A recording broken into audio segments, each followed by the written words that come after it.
विठ्ठल रुक्मिणी विवाह कथा। विदर्भातील कुंडणीपूर नगरी वैभव, समृद्धी आणि धर्मशीलतेसाठी संपूर्ण आर्यवर्तात प्रसिद्ध होती.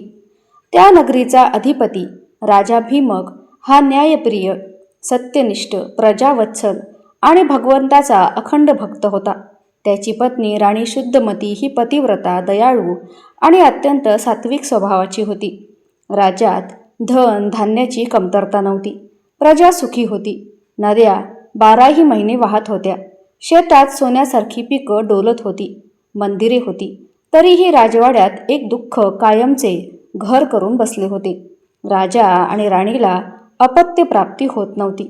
वर्षानुवर्ष दोघांनी यज्ञ केला, दानधर्म केले, ऋषीमुनींची सेवा केली, गरिबांना अन्नदान केले, देवदेवतांची आराधना केली. अखेर त्यांच्या अखंड भक्तीने प्रसन्न होऊन भगवान विष्णूंनी लक्ष्मी मातेला सांगितले, हे देवी, पृथ्वीवर भक्तीचा आदर्श निर्माण करण्याची वेळ आली आहे. तू विदर्भराज भीमकाच्या घरी कन्या रूपाने अवतार घे. काळ पुढे सरकला. एका शुभ क्षणी राणी शुद्धमतीने एका तेजस्वी कन्येला जन्म दिला. त्या क्षणी संपूर्ण राजवाडा दिव्य प्रकाशाने उजळून निघाला. मंद सुवासिक वारा वाहू लागला. आकाशातून पुष्पवृष्टी झाली. ऋषी म्हणाले, ही साधी राजकन्या नाही, ही स्वयंश्री महालक्ष्मीचा अंश आहे. आणि त्या कन्येचे नाव ठेवण्यात आले रुक्मिणी. रुक्मिणी जसजशी मोठी होत गेली तसतसे तिचे सौंदर्य, नम्रता आणि सात्विकता पाहून प्रत्येक जण मोहित होऊ लागला. तिच्या मुखावर नेहमी शांत हास्य असे. ती राजवाड्यातील दास दासींशीही प्रेमाने बोलत असे. एखादा पक्षी जखमी झाला तर त्याची सेवा करी. एखादा गरीब दरबारात आला तर त्याला मदत व्हावी म्हणून वडिलांकडे विनंती करी. तिच्या अंतकरणात करुणेचा अखंड झरा वाहत होता. रुक्मिणीला लहानपणापासूनच देवपूजेची विलक्षण आवड होती.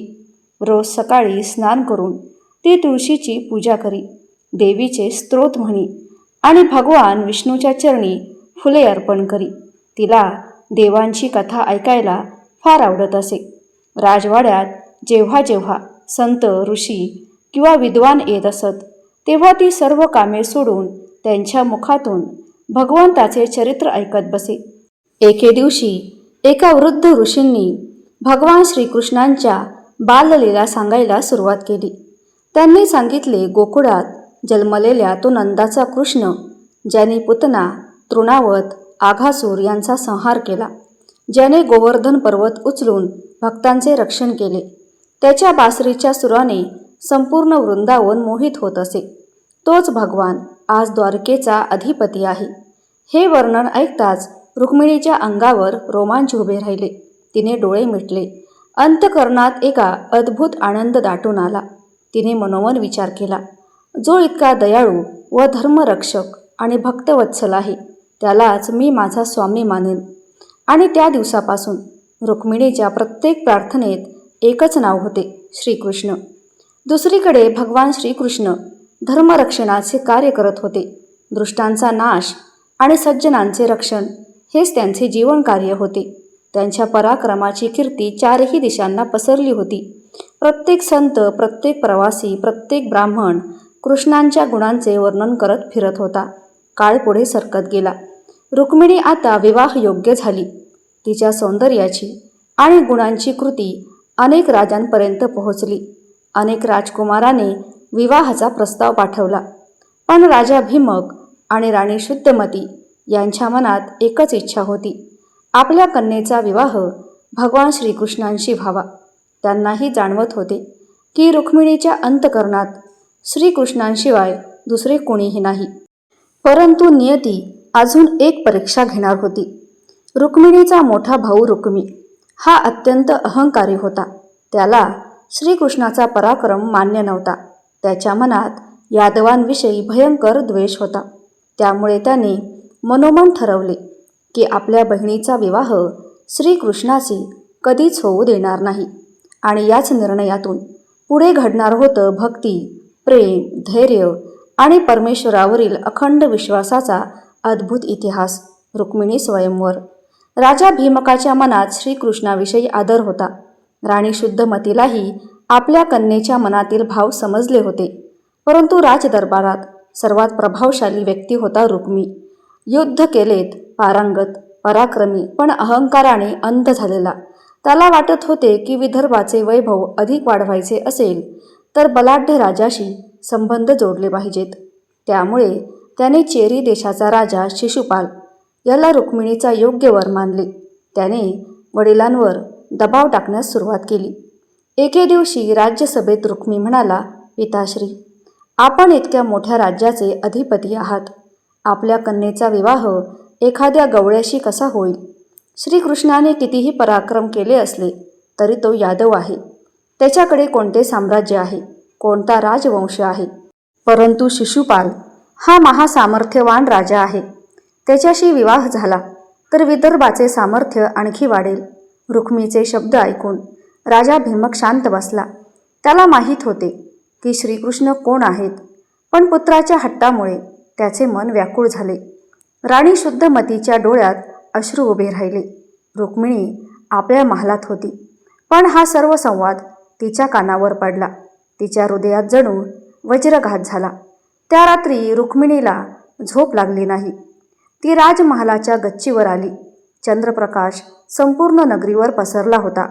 तिने आकाशाकडे पाहिले आणि हात जोडून म्हणाली, हे द्वारकाधीश, मी तुम्हाला कधी पाहिले नाही, पण तुमचे नाव ऐकताच माझे मन तुमच्यात विलीन झाले आहे. माझे शरीर इथे आहे, पण माझे मन मात्र तुमच्या चरणी आहे. जर माझी भक्ती खरी असेल तर तुम्ही नक्की याल. दुसऱ्या दिवशी सकाळी राज्यसभेत एक तेजस्वी ब्राह्मण आला. त्याचे नाव होते कीर्तिनामा. राजा भीमकाने त्याचे आदराने स्वागत केले. स्नान, भोजन आणि विश्रांतीनंतर राजाने त्याला विनंती केली, ब्राह्मणदेव, आपण अनेक देश फिरून आला आहात. काही दिव्य कथा सांगाव्यात. कीर्तिनामा हसला आणि म्हणाला, राजा, आज मी तुम्हाला एका अशा पुरुषाचे वर्णन करणार आहे ज्याच्या स्मरणाने पापांचा नाश होतो. त्याच्या दर्शनासाठी देवताही आतुर असतात. संपूर्ण दरबार शांत झाला. ब्राह्मण म्हणाला, द्वारकेत भगवान श्रीकृष्ण विराजमान आहेत. त्यांच्या नेत्रांची कांती कमलासारखी आहे. त्यांच्या मुखावर सदैव करुणेचे हास्य असते. त्यांच्या एका स्मिताने दुःखी माणसालाही आनंद प्राप्त होतो. ते शूर आहेत, पण अहंकारी नाहीत. ते श्रीमंत आहेत, पण दान देताना कधीही विचार करत नाहीत. ते राजा आहे, पण स्वतःला भक्तांचा सेवक समजतात. त्यांनी कंसाचा वध केला, असंख्य दृष्टांचा नाश केला आणि धर्माचे रक्षण केले. जसजसे श्रीकृष्णांचे परिणाम पुढे चालू होते तसतसे रुक्मिणीचे हृदय प्रेमाने भरून येत होते. तिचे डोळे अश्रूंनी भरले होते. अंगावर रोमांच उभे राहिले. हात थरथरू लागले. श्रीकृष्णांच्या गुणांचे श्रवण ऐकताना तिच्या अंतकरणात भक्तीचा महासागर उसळला आणि अचानक तिच्या डोळ्यासमोर अंधारी आली आणि ती मूर्छित होऊन खाली कोसळली. संपूर्ण राजवाड्यात खळबळ उडाली. राणी शुद्धमती धावत आली. वैद्य बोलवण्यात आले. काही वेळाने रुक्मिणी शुद्धीवर आली, पण तिच्या ओठांवर एकच शब्द होता, श्रीकृष्ण. राणीला सर्व काही समजले. तिने कन्येचा हात हातात घेतला आणि प्रेमाने विचारले, बाळा, तुझ्या मनात काय आहे ते मला सांग. रुक्मिणीने लाजत मान खाली घातली. तिच्या डोळ्यातून अश्रू वाहू लागले. ती हळूच आवाजात म्हणाली, आई, या जन्मात मी फक्त श्रीकृष्णांनाच माझा पती मानलं आहे.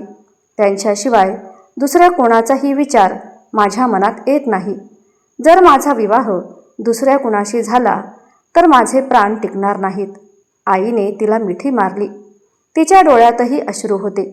तिने मनोमन श्री विठ्ठलाला प्रार्थना केली, हे पांडुरंगा, माझ्या लेकराची भक्ती व्यर्थ जाऊ देऊ नकोस. तिचा हात तुझंच स्वरूप असलेल्या श्रीकृष्णाच्या हाती दे. परंतु त्या क्षणी राजवाड्याच्या दुसऱ्या बाजूला रुक्मी शिशुपालाच्या स्वागताची तयारी सुरू करत होता. त्याने दूतांना निमंत्रण पाठवली होती. अनेक राजे, महाराजे आणि सेनापती निघाले होते. भक्तीची परीक्षा आता अधिक कठीण होणार होती.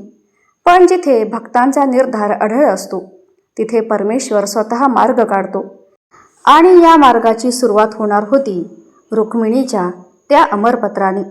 ज्याने संपूर्ण इतिहासच बदलून टाकला. तर रुक्मिणीच्या डोळ्यातून अश्रू सतत वाहत होते. राजवाड्यात सर्वत्र विवाहाच्या तयारीची गजबज सुरू होती. सुवर्णाचे तोरण बांधले जात होते. राजवाडा फुलांनी सजवला जात होता. देशोदेशीचे राजे कुंडिनापूरकडे येऊ लागले होते. पण हा आनंद रुक्मिणीसाठी नव्हता. तिच्या अंतःकरणात एकच आवाज घुमत होता, हे कृष्णा, आता तुम्हीच माझे रक्षण करा. राणी शुद्धमतीने कन्येची अवस्था पाहिली. ती म्हणाली, बाळा धीर धर. भक्तांची हाक भगवंतापर्यंत पोहोचल्याशिवाय राहत नाही. रुक्मिणी शांतपणे म्हणाली, आई, मला एक विश्वासू ब्राह्मण हवा आहे. माझ्या मनातील भावना श्रीकृष्णांपर्यंत पोहोचल्या पाहिजेत. माझ्या आयुष्याचा निर्णय आता त्यांच्या चरणीच आहे. राजांनी गुप्तपणे एक विद्वान, सत्यनिष्ठ आणि भगवान श्रीकृष्णांचा भक्त असलेला ब्राह्मण बोलावला. त्याचे नाव होते सुदेव. त्याच्या चेहऱ्यावर तेज होते, डोळ्यात करुणा होती आणि वाणीमध्ये वेदांचा गोडवा होता. रुक्मिणीने सुदेवांना नमस्कार केला आणि म्हणाली, ब्राह्मण देव, तुम्ही माझ्यासाठी एक कार्य कराल का? सुदेव प्रेमाने म्हणाले, राजकन्ये, धर्माचे कार्य असेल तर माझे प्राणही अर्पण आहेत. रुक्मिणीने सुवर्णपत्र मागवले. सुगंधी शाई तयार करण्यात आली. तिने श्रीकृष्णाचे ध्यान केले, डोळे मिटले. अश्रूंचे 2 थेंब त्या पत्रावर पडले. नंतर तिने थरथरणाऱ्या हातांनी पत्र लिहायला सुरुवात केली. हे त्रिभुवन सुंदर, द्वारकेचे अधिपती, भक्तवत्सल श्रीकृष्ण, तुमच्या गुणांचे श्रवण करून माझे मन तुमच्या चरणी अर्पण झाले आहे. मी तुम्हालाच माझा पती मानले आहे. माझा भाऊ रुक्मी माझा विवाह शिशुपालाशी करण्याचा हट्ट धरून बसला आहे. जर तुम्ही मला स्वीकारले नाही तर हा देह माझ्यासाठी निरर्थक आहे. विवाहाच्या दिवशी मी नगराबाहेर अंबिका देवीच्या मंदिरात दर्शनासाठी येईल. त्यावेळी तुम्ही येऊन राक्षस विवाह पद्धतीने माझे हरण करावे. सिंहाची शिकार कोल्ह्याने करू नये. त्याप्रमाणे तुमची दासी दुसऱ्याच्या हाती जाऊ देऊ नये. माझी भक्ती खरी असेल तर अवश्य या. पत्र पूर्ण झाले. रुक्मिणीने ते पत्र आपल्या डोळ्यांना लावले आणि श्रीकृष्णाचे स्मरण करून सुदेवांच्या हाती दिले. ती म्हणाली, ब्राह्मणदेव, हे पत्र म्हणजे माझे प्राण आहेत. ते सुरक्षितपणे श्रीकृष्णांच्या हातात पोहोचले पाहिजे. सुदेवाने ते पत्र मस्तकाला लावले आणि म्हणाले, राजकन्ये, चिंता करू नका. माझा श्वास असेपर्यंत हे पत्र सुरक्षित राहील. पहाट होताच सुदेव द्वारकेच्या दिशेने निघाले.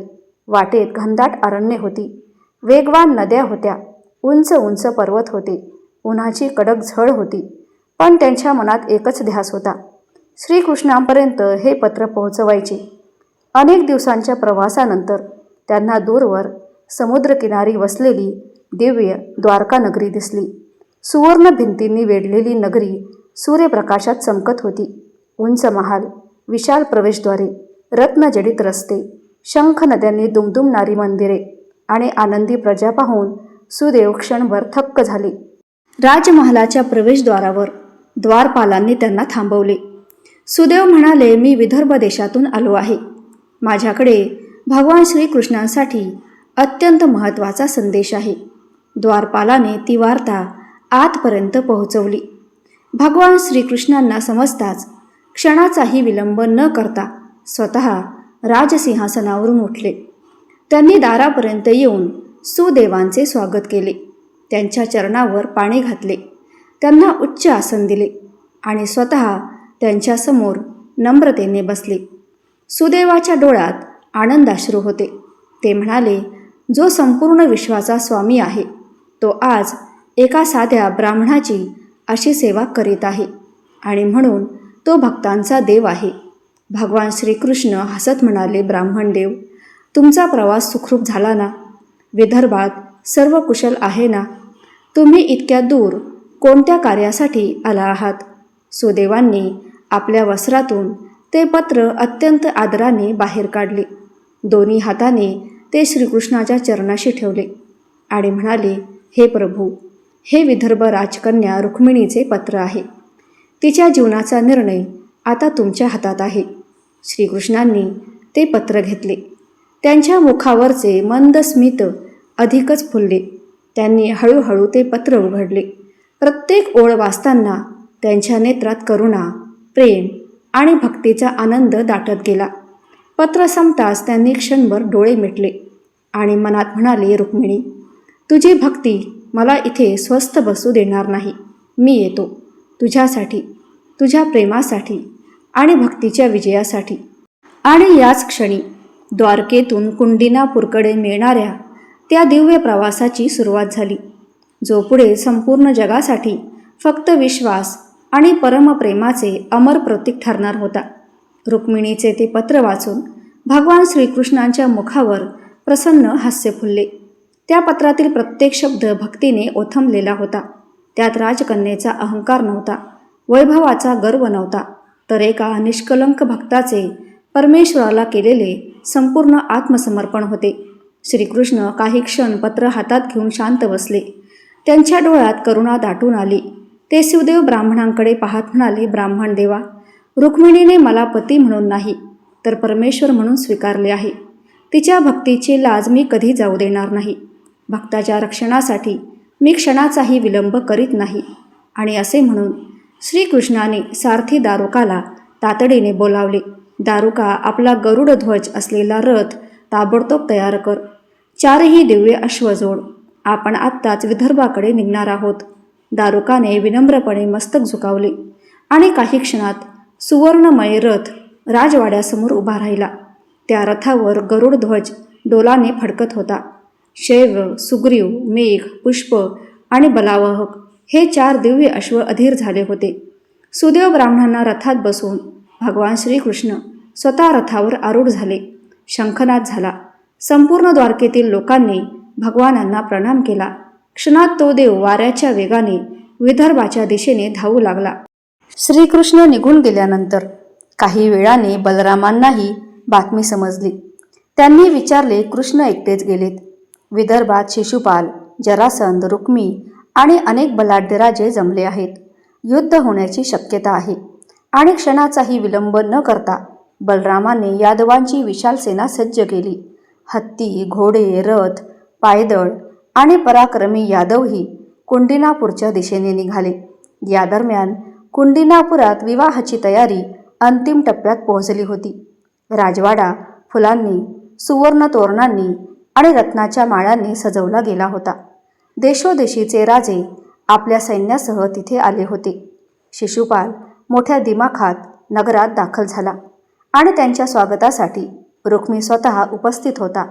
पण या सर्व गजबजाटात रुक्मिणीचे मन मात्र पूर्णपणे श्रीकृष्णांच्या चरणी होते. रात्रभर तिला झोप लागली नाही. ती आपल्या महालाच्या खिडकीतून आकाशाकडे पाहत होती. प्रत्येक घोड्याचा आवाज ऐकला की तिला वाटे श्रीकृष्ण आले का. प्रत्येक वाऱ्याच्या झुळकीत तिला त्यांच्या बासरीचा स्वर ऐकू येत होता. सकाळ झाली. विवाहापूर्वीची कुळ परंपरा म्हणून रुक्मिणीला नगराबाहेर अंबिका देवीच्या मंदिरात दर्शनासाठी जायचे होते. राजमहालाबाहेर सुवर्ण पालखी सजवण्यात आली होती. हजारो सैनिक, असंख्य दासी, राजगृहातील स्त्रिया आणि वाद्यांचा गजर याच्यामध्ये रुक्मिणी मंदिराकडे निघाली. मंदिरात प्रवेश करत असताना देवी अंबिकेच्या चरणी साष्टांग दंडवत घातला. दोन्ही हात जोडून ती अश्रूंनी भरलेल्या डोळ्यांनी म्हणाली, हे जगदंबे, तू जगाची आई आहेस. माझ्या मनात कपट नाही, स्वार्थ नाही. मी श्रीकृष्णांनाच माझे सर्वस्व मानले आहे. माझी भक्ती खरी असेल तर आज माझे रक्षण कर. माझे हात श्रीकृष्णांच्या हातात दे, अन्यथा या देहाचा अंत तुझ्याच चरणी होऊ दे. इतक्यातच मंदिरातील दीपज्योती अचानक अधिक तेजस्वी झाल्या. देवीच्या गळ्यातील एक पुष्पहार अलगद खाली पडला. ते पाहून वृद्ध पुजारी हसली आणि म्हणाली, राजकन्ये, देवीने तुझी प्रार्थना स्वीकारली आहे. आज तुझी मनोकामना निश्चितच पूर्ण होईल. आणि हे ऐकताच रुक्मिणीच्या मनात नवचैतन्य संचारले. दर्शन पूर्ण करून ती मंदिराबाहेर आली. त्या क्षणी संपूर्ण वातावरण जणू थांबले. दूर रस्त्यावर धुळीचा एक प्रचंड लोट होता. त्या धुळीतून एक दिव्य रथ विजेसारखा वेगाने पुढे येत होता. रथावरती गरुडध्वज डौलाने फडकत होता. सूर्यकिरणात नीलमेघासारखा तेजस्वी वर्णपितांबर परिधान केलेले, वैजयंतीमाला गळ्यात, श्रीवत्स चिन्हाने शोभणारी छाती आणि ओठांवर मंद स्मित असलेले भगवान श्रीकृष्ण स्वतः रथावर उभे होते. रुक्मिणीचे डोळे त्यांच्या डोळ्यांना भेटले. क्षणभर काळ जणू थांबला. ना सैन्य दिसले, ना राजे दिसले, ना लोकांचा गोंधळ ऐकला. एकीकडे परमेश्वर, दुसरीकडे त्यांची अखंड भक्त. शब्दांनी शब्दांची गरज उरली नाही. भगवान श्रीकृष्णांनी प्रेमाने आपला उजवा हात पुढे केला. रुक्मिणीने क्षणाचाही विलंब न करता तो हात त्यांच्या हातात दिला. पुढच्या क्षणी श्रीकृष्णांनी तिला सहजपणे रथावर बसवले. दारुकाने लगाम खेचला. दिव्य अश्व वेगाने धावू लागले. संपूर्ण कुंडीनपूर काही क्षण स्तब्ध झाले आणि मग एकच आरडाओरडा झाला. श्रीकृष्णाने रुक्मिणीचे हरण केले. श्रीकृष्णाने रुक्मिणीचे हरण केले. त्याच क्षणापासून इतिहासातील सर्वात प्रसिद्ध पाठलाग आणि धर्म अधर्माच्या संघर्षाला प्रारंभ झाला. रुक्मिणीला रथावर बसवून भगवान श्रीकृष्ण वाऱ्याच्या वेगाने कुंडिनापूर बाहेर निघाले.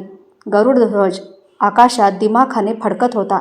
रुक्मिणीच्या डोळ्यात आनंदाश्रू तरळले होते. अनेक दिवसांचा विरह वेदना एका क्षणात नाहीशी झाली होती. ती श्रीकृष्णाकडे पाहतच राहिली. तिच्या ओठांवर शब्द नव्हते. अखंड कृतज्ञतेचा सागर उचळत होता. भगवान श्रीकृष्ण प्रेमाने म्हणाले, रुक्मिणी, घाबरू नकोस. ज्या भक्तीने मला संपूर्ण मनाने हाक मारलीस त्या भक्ताचा हात मी कधीच सोडत नाही. आजपासून तुझ्या डोळ्यात अश्रू नाही तर आनंदच असेल. आणि हे ऐकताच रुक्मिणीने विनम्रपणे मस्तक झुकवले. ती म्हणाली, प्रभू, आज माझा जन्म धन्य झाला. मी तुम्हाला कधी पाहिले नव्हते, तरी माझा विश्वास कधी डळमळला नाही. आज समजले की भक्ती कधीच व्यर्थ जात नाही. या दरम्यान मंदिराबाहेर उभे असलेले सैनिक शुद्धीवर आले. त्यांनी आरडाओरडा सुरू केला. ही बातमी क्षणात राजवाड्यात पोहोचली. रुक्मी संतापाने लालबुंद झाला. त्याने तलवार उपसली आणि गर्जना केली, सैन्य सज्ज करा. कृष्णाला जिवंत सोडू नका. माझ्या डोळ्यासमोरून माझी बहीण घेऊन जाण्याचे धाडस त्यांनी केले कसे? शिशुपालाचा क्रोधही अनावर झाला. जरासंध, शाल्व, दंतवक्र आणि इतर अनेक राजेही आपल्या सैन्यासह श्रीकृष्णांच्या मागे धावले. हजारो लाखो सैनिक हत्ती, घोडे आणि रणवाद्यांच्या आवाजाने पृथ्वी हादरू लागली. काही अंतरावर भगवान श्रीकृष्णांच्या पुढे जात असतानाच दूरवरून धुळीचा आणखी एक प्रचंड लोट दिसू लागला होता. तो होता बलरामांच्या यादवांची विशाल सेना. त्यांच्या मागे होती. पण बलरामाने श्रीकृष्णाला पाहताच हसून म्हटले, कृष्णा, मला माहीत होते की तू एकटा निघशील, त्यामुळे आम्हीही आलो. आता तू चिंता करू नकोस. भगवान श्रीकृष्ण म्हणाले, दादा, आज युद्ध टाळता येणार नाही. बलराम म्हणाले, धर्मासाठी उभे राहिल्यावर युद्धाची भीती बाळगायची नसते. आणि क्षणात दोन्ही सैन्य आमने सामने उभी ठाकली. रणशिंगे वाजली. शंखानाद सुरू झाला. बाणांचा वर्षाव सुरू झाला. तलवारींची टक्कर होत होती. यादववीर सिंहाप्रमाणे लढत होते. अनेक राजे पराभूत होऊ लागले. शिशुपालाला अपेक्षा नव्हती की यादव इतक्या शौर्याने लढतील. हे पाहून रुक्मी संतापाने थरथरू लागला. त्याने प्रतिज्ञा केली की जोपर्यंत मी कृष्णाला ठार मारत नाही किंवा रुक्मिणीला परत आणत नाही, तोपर्यंत कुंडिनापुरात पाऊलसुद्धा ठेवणार नाही. त्याने आपल्या निवडक सैन्यासह श्रीकृष्णाच्या रथाचा पाठलाग सुरू केला. काही अंतरावर श्रीकृष्णाने रथ थांबवला. त्यांना माहीत होते की आता रुक्मीशी सामना अटळ आहे. रुक्मीने येताच धनुष्यावर बाण चढवला आणि गर्वाने म्हणाला, कृष्णा, आज तुझा अंत निश्चित आहे. कपटाने माझ्या बहिणीचे हरण करणाऱ्या तुला मी आता जिवंत ठेवणार नाही. भगवान श्रीकृष्ण शांतपणे हसले. ते म्हणाले, रुक्मी, जिच्या मनात माझ्याविषयी प्रेम आहे तिचे हरण नव्हे तर रक्षण केले आहे. बळाचा गर्व फार काळ टिकत नाही. रुक्मीने संतापाने बाणांचा प्रचंड वर्षाव सुरू केला. श्रीकृष्णांनी सहजतेने प्रत्येक बाण हवेतच छेदून टाकला. क्षणात त्यांनी रुक्मीचे धनुष्य मोडले. दुसरे धनुष्य घेताच तेही तुटले. तलवार घेऊन तो धावला. तीही श्रीकृष्णांनी एका फटक्यात दूर फेकली. रथ उद्ध्वस्त झाला. घोडे पळून गेले. अखेर स्वरूप रुक्मी निशस्त्र उभा राहिला. भगवान श्रीकृष्णांनी सुदर्शन न वापरता तलवार उचलली आणि त्याच्यावर चाल करून गेले. आणि हे दृश्य पाहून रुक्मिणी घाबरली. ती ताबडतोब रथातून उतरली. श्रीकृष्णांच्या चरणी पडून अश्रूंनी म्हणाली, नाथ, हा माझा मोठा भाऊ आहे. त्याने अपराध केला आहे, अहंकार केला आहे, पण तो माझ्या आईवडिलांचा पुत्र आहे. माझ्या विवाहाच्या दिवशी माझ्या भावाचा वध होऊ देऊ नका. त्याला योग्य ती शिक्षा द्या, पण त्याचे प्राण वाचवा. रुक्मिणीचे करुण शब्द ऐकून भगवान श्रीकृष्णांच्या मुखावर पुन्हा तेच करुणामय हास्य उमटले. ते म्हणाले, रुक्मिणी, तुझ्या हृदयात आजही द्वेष नाही आणि म्हणूनच तू लक्ष्मी स्वरूप आहेस. भगवान श्रीकृष्णाने रुक्मिणीचा वध केला नाही, मात्र त्याचा अहंकार मोडण्यासाठी त्याचे केस आणि मिशा विचित्र प्रकारे कापून त्याला अपमानित केले. आणि क्षत्रियांसाठी हा मृत्यूपेक्षाही मोठा धक्का होता. इतक्यात बलराम तिथे पोहोचले. त्यांनी रुक्मिणीची अवस्था पाहिली आणि श्रीकृष्णांना म्हणाले, शिक्षा योग्य झाली. अहंकार मोडला की मनुष्य स्वतःच आपल्या कर्माचे फळ भोगतो. अपमान सहन न झाल्यामुळे रुक्मिणी प्रतिज्ञेनुसार कुंडिनापुरात परत न जाता दुसऱ्या ठिकाणी नवीन नगर वसवले. त्याचा गर्व चूर झाला होता. आता सर्व अडथळे दूर झाले होते. भक्तीने परमेश्वराला प्राप्त केले होते. श्रीकृष्ण आणि रुक्मिणी विजयाने द्वारकेकडे निघाले. द्वारकेत त्यांच्या स्वागतासाठी संपूर्ण नगरी सजली होती. देव, ऋषी, यादव आणि सर्व प्रजा त्या दिव्य विवाह सोहळ्याची आतुरतेने वाट पाहत होते. द्वारकेच्या दिशेने भगवान श्रीकृष्णांचा गरुड रथ वेगाने धावू लागला. रुक्मिणी आता पूर्णपणे निर्धास्त झाली होती. तिच्या मनात केवळ एकच भावना होती, परमेश्वराने आपल्या भक्तीचा स्वीकार केला. समुद्रकिनाऱ्यावरील सुवर्णनगरी द्वारकांच्या जशी जशी जवळ येऊ लागली तसा आनंदाचा महापूर उसळू लागला. भगवान श्रीकृष्ण रुक्मिणीला घेऊन परत येत असल्याची वार्ता वाऱ्यासारखी संपूर्ण नगरीत पसरली. प्रत्येक घरासमोर सुंदर रांगोळ्या काढण्यात आल्या. आंब्याच्या पानांची तोरणे बांधली गेली. फुलांच्या माळांनी रस्ते सजली. सुवासिक धुपाचा दरवळ सर्वत्र पसरला. स्त्रियांनी मंगल कलश सजवले. वेदपाठ ब्राह्मण वेदमंत्रांचा उच्चार करू लागले. शंख, तुताऱ्या, नगारे आणि मृदुंग यांच्याने संपूर्ण द्वारका अगदी रसात वाहून निघाली. रथ राजवाड्यासमोर येऊन थांबताच भगवान श्रीकृष्ण प्रथम खाली उतरले. त्यांनी प्रेमाने आपला हात पुढे केला. रुक्मिणीने लाजत हात धरला आणि रथातून खाली उतरली. त्या क्षणी द्वारकेतील सुवासिनींनी आनंदाने उंच स्वरात मंगलध्वनी केला. अक्षता उधळल्या गेल्या. औक्षण करण्यात आले. सुवर्ण कलशातील पाण्याने शुभ स्वागत करण्यात आले. भगवान श्रीकृष्णांच्या माता देवकी आणि रोहिणी यांनी रुक्मिणीला प्रेमाने कवेत घेतले. त्यांच्या डोळ्यात आनंदाश्रू तरळले होते. देवकी म्हणाल्या, बाळा, आजपासून हेच तुझे घर आहे. तू आता केवळ विदर्भाची राजकन्या नाहीस, तर यादव कुळाची लक्ष्मी आहेस. रुक्मिणीने नम्रतेने त्यांच्या चरणी मस्तक ठेवले आणि दुसरे दिवशी शुभ मुहूर्त निश्चित करण्यात आला. द्वारकेतील सर्व ऋषीमुनी, ब्राह्मण, यादववीर आणि मान्यवर राजांना विवाहाचे निमंत्रण देण्यात आले.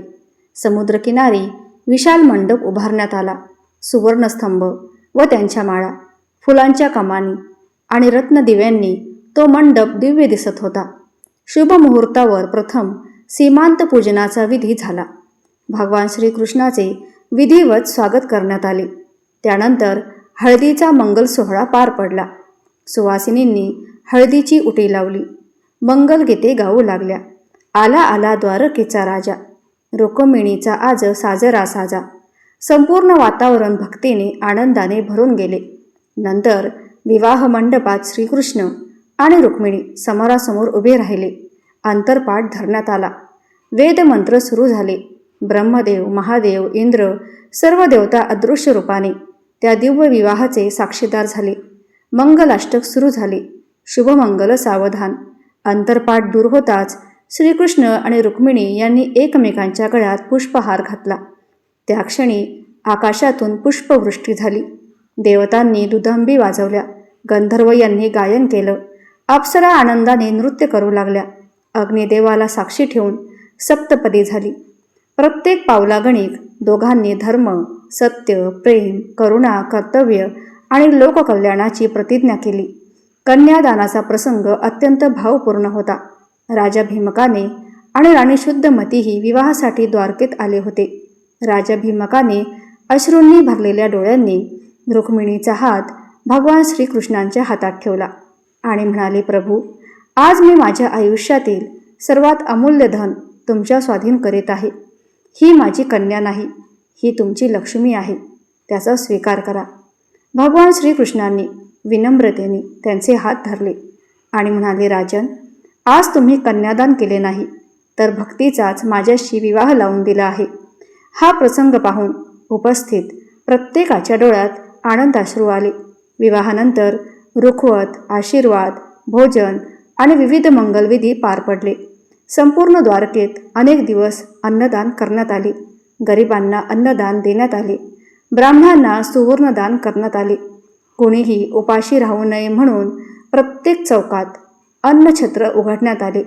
संध्याकाळी भगवान श्रीकृष्ण आणि माता रुक्मिणी राजमहालात प्रवेश करू लागले. गृहप्रवेशाच्या वेळी रुक्मिणीने तांदळाने भरलेला कलश पायाने पुढे ढकलला. लक्ष्मी स्वरूप गृहात प्रवेश करताच संपूर्ण द्वारका जणू समृद्ध झाली. त्या रात्री द्वारका दीपाच्या प्रकाशाने उजळून निघाली. समुद्राच्या लाटा जणू आनंदाने नृत्य करू लागल्या. प्रत्येकाच्या मुखी एकच जयघोष होता, जय श्रीकृष्ण, जय रुक्मिणी माता, जय पांडुरंग, जय विठ्ठल. याच दिव्य मिलनातून पुढे भक्ती, प्रेम, धर्मरक्षणाचा नवा अध्याय सुरू झाला. म्हणूनच महाराज पंढरपूरचा विठ्ठल आणि माता रुक्मिणी यांचे नाते केवळ पती पत्नीचे नसून भक्त आणि भगवंताच्या अखंड प्रेमाचे, विश्वासाचे आणि समर्पणाचे सर्वोच्च प्रतीक मानले जाते. जो भक्त रुक्मिणीप्रमाणे निश्चळ श्रद्धेने विठ्ठलाला हाक मारतो, त्याच्या जीवनात भगवंत स्वतः धावून येतात. रुक्मिणी स्वयंवर ही केवळ एक राजकन्याच्या विवाहाची कथा नाही, ती भक्तीच्या विजयाची, अहंकाराच्या पराभवाची आणि परमेश्वराच्या अखंड विश्वासाची अमर गाथा आहे. या संदेशामुळे आजही आषाढी एकादशी, नवरात्र आणि विविध धार्मिक उत्सवांमध्ये ही कथा भक्तिभावाने सांगितली जाते आणि प्रत्यक्ष स्वतःच्या हृदयात विठ्ठल रुक्मिणीवरील प्रेम अधिक दृढ करून जाते. कथा आवडल्यास लाईक, शेअर, सबस्क्राईब अवश्य करा आणि कमेंटमध्ये जय हरी विठ्ठल अवश्य लिहा. धन्यवाद.